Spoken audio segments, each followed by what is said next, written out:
Hello everyone, welcome to Biplab maths YouTube চ্যানেলে তোমাদের সকলকে স্বাগত। আগামী বিভিন্ন কম্পিটিটিভ পরীক্ষাকে লক্ষ্য করে একটি ম্যাথ প্র্যাকটিস ক্লাস সিরিজ শুরু করেছি।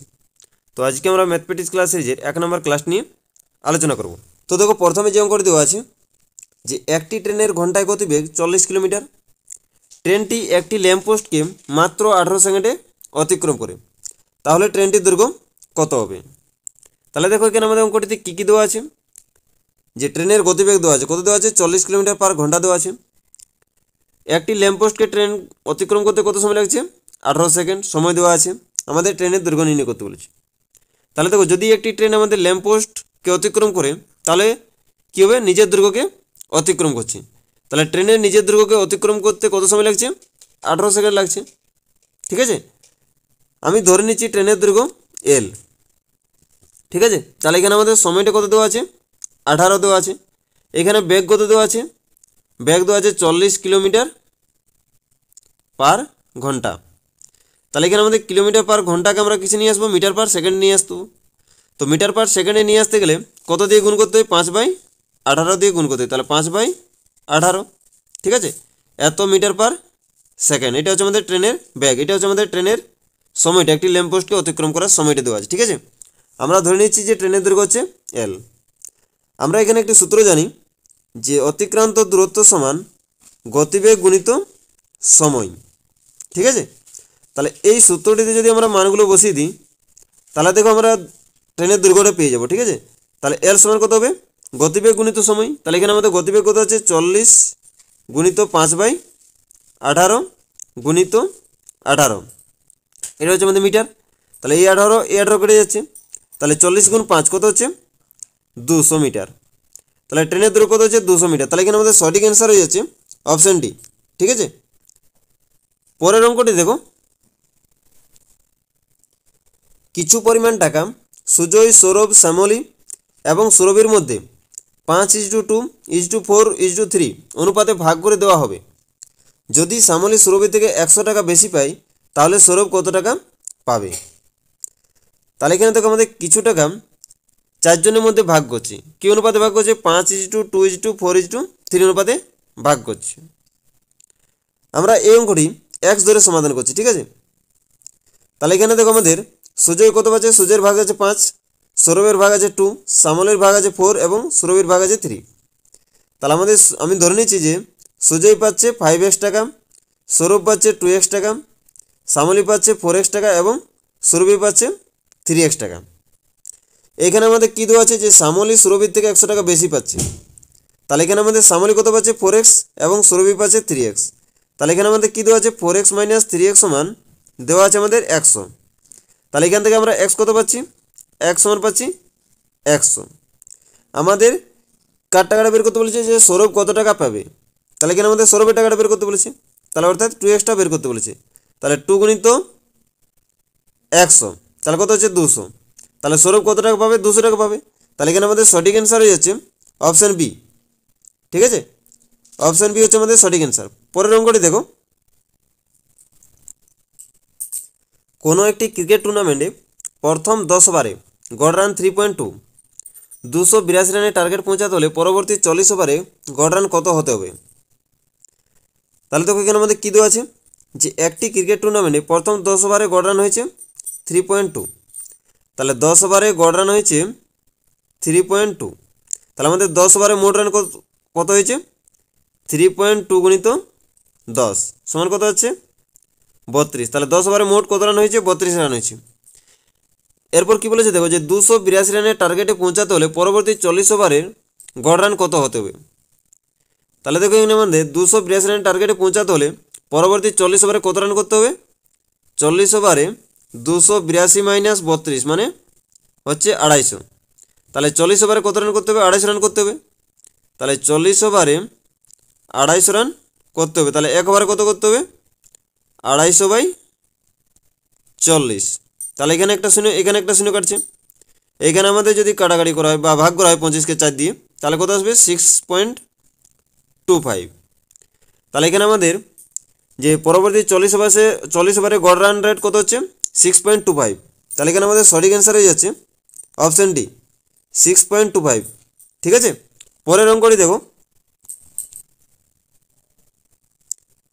একটি মিশ্র ধাতুতে জিঙ্ক ও কপার 9:11 অনুপাতে আছে। যদি মিশ্র ধাতু থেকে 28.8 কেজি জিঙ্ক পাওয়া যায় তাহলে মোট মিশ্রণটি কত কেজি? তাহলে আমি ধরে নিচ্ছি যে মিশ্রণটির মোট পরিমাণ হচ্ছে 1 কেজি। ঠিক আছে, এখানে আমাদের জিঙ্ক এবং কপারের অনুপাতটা কত দেওয়া আছে? জিঙ্ক এবং কপারের অনুপাতে দেওয়া আছে 9:11। তাহলে এখানে আমাদের জিঙ্কের আনুপাতিক ভাগারটা কত হবে? 9/20। আর এখানে আমাদের কপারের আনুপাতিক ভাগারটা হবে 11/20।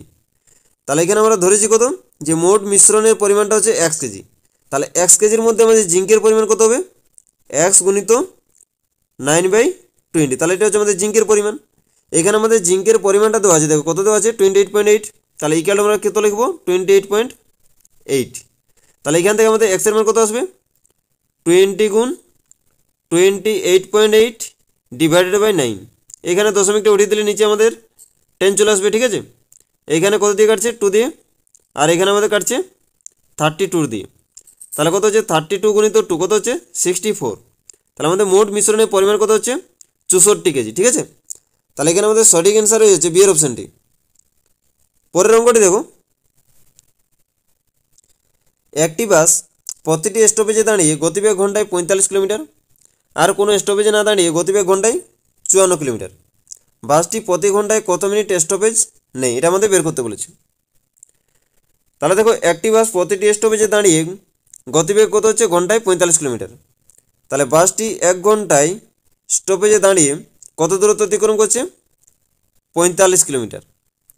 এবং স্টপেজে না দাঁড়িয়ে বাসটি 1 ঘন্টায় কত দূরত্ব অতিক্রম করছে?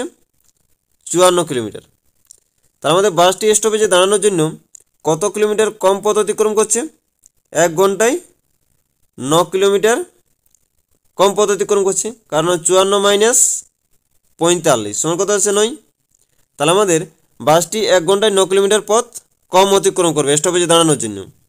ঠিক আছে, এখানে দেখো আমাদের কী দেওয়া আছে, যে বাসটি 1 ঘন্টায় 54 কিলোমিটার যাচ্ছে যদি আমাদের স্টপেজে বাসটি না দাঁড়াতো।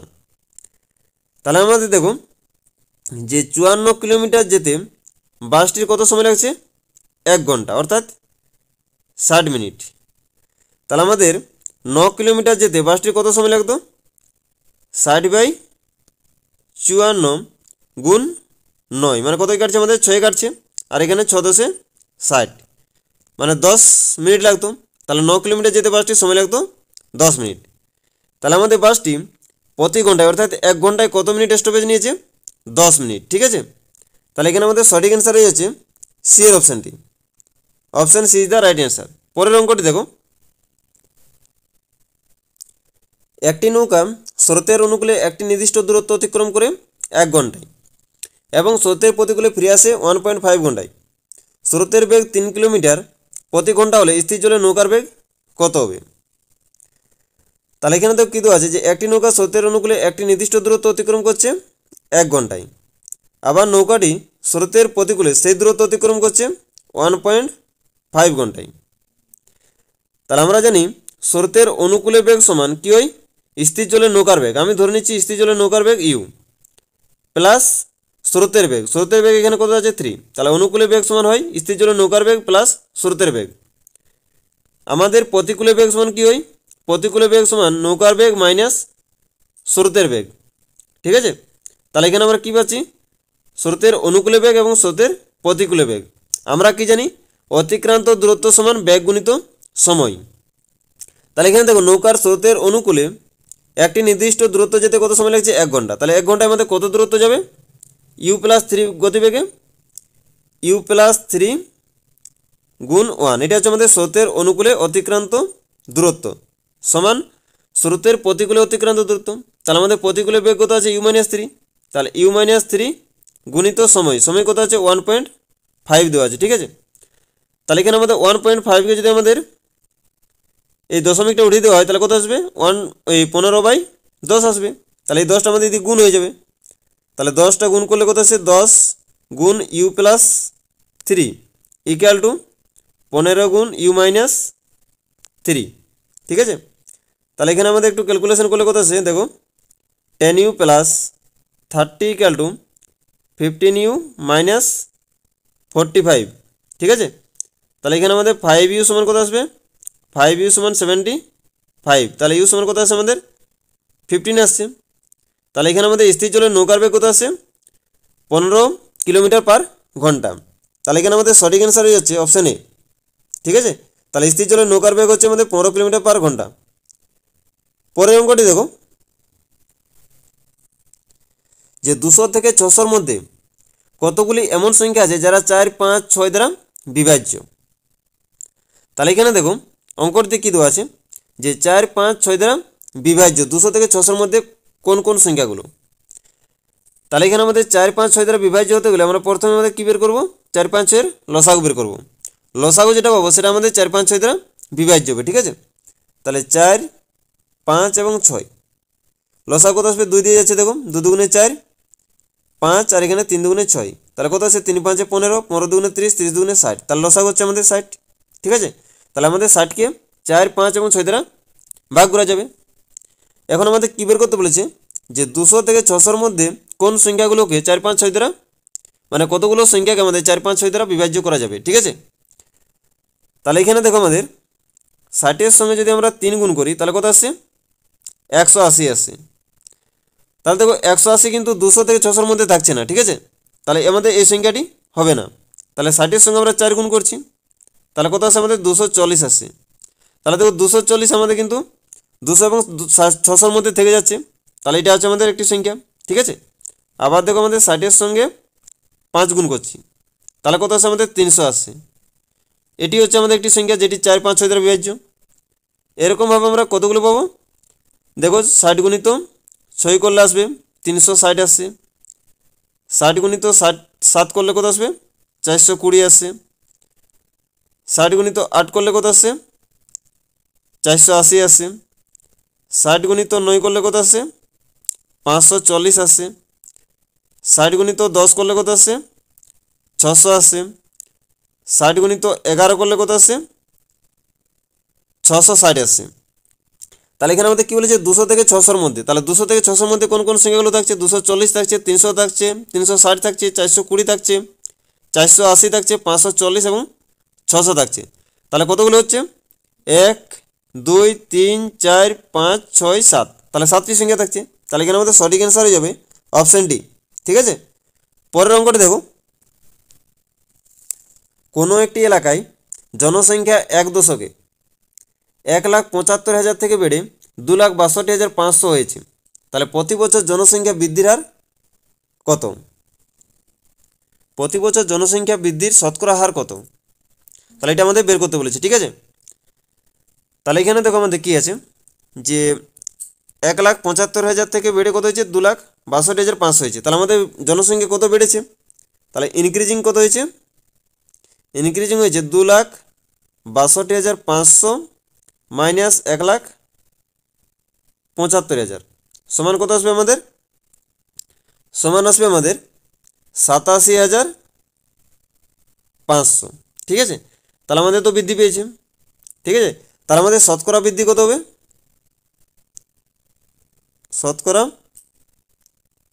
শতকরা বৃদ্ধি সমান কত হবে, মোট বৃদ্ধি মানে 87,500 ডিভাইডেড বাই প্রাথমিক জনসংখ্যা। তাহলে প্রাথমিক জনসংখ্যা কত ছিল আমাদের 1,75,000, তাহলে এখানে 1,75,000 গুণিত 100, তাহলে এখানে দুটো শূন্য, এখানে দুটো শূন্য কাটছে, এখানে একটা শূন্য, এখানে একটা শূন্য কাটছে, ঠিক আছে।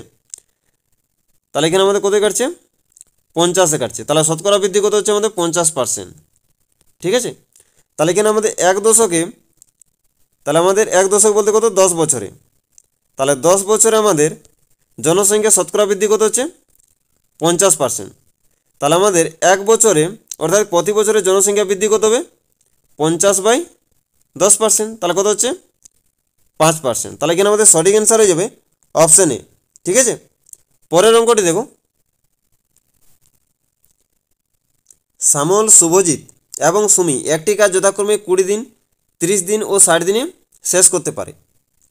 তারা একসঙ্গে কাজটি করলে কাজটি কত দিনে শেষ হবে। তাহলে দেখো শ্যামল একটি কাজ কত দিনে করছে 20 দিনে, তাহলে আমাদের শ্যামল এক অংশ করছে 20 দিনে। তাহলে শ্যামল একদিনে কত অংশ করবে? শ্যামল একদিনে করবে 1/20 অংশ। এবং শুভজিৎ একদিনে কত করবে? 1/30 অংশ। এবং সুমি একদিনে কত অংশ করবে? 1/60 অংশ। তাহলে আমাদের শ্যামল, শুভজিৎ এবং সুমি একত্রে একদিনে কত অংশ করবে? এই তিনটে যোগ করব, ঠিক আছে? তাহলে এত অংশ হবে। তাহলে এখানে আমাদের 20, 30 এবং 60 লসাগু কত হবে? 60 হচ্ছে। তাহলে এখানে আমাদের কত হচ্ছে? 3, এখানে হচ্ছে 2 আর এখানে হচ্ছে 1। তাহলে কত হচ্ছে? 3 2 5 1 6, 6/60 মানে কত হচ্ছে? 1/10 অংশ। তাহলে শ্যামল, শুভজিৎ এবং সুমি একদিনে কত অংশ করছে তারা একত্রে? 1/10 অংশ। তাহলে তারা একত্রে এক অংশ কত দিনে করবে? 10 দিনে করবে, ঠিক আছে? তাহলে এখানে আমাদের সঠিক অ্যান্সার হয়ে যাচ্ছে অপশান সি, ঠিক আছে? পরের অঙ্কটি দেখো।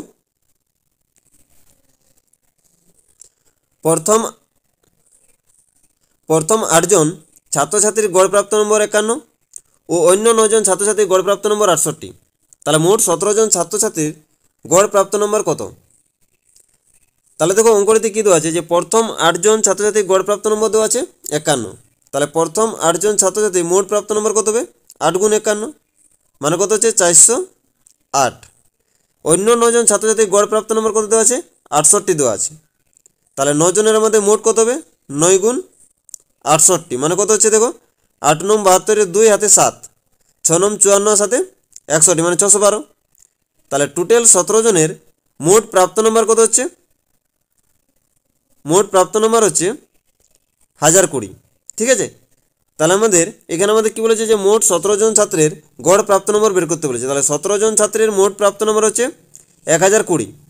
তাহলে মানে 17 জন ছাত্রছাত্রীর মোট এই গড় প্রাপ্ত নম্বর কত হবে? 1020 ডিভাইডেড বাই 17। তাহলে কত কাটছে? আমাদের 60 কাটছে।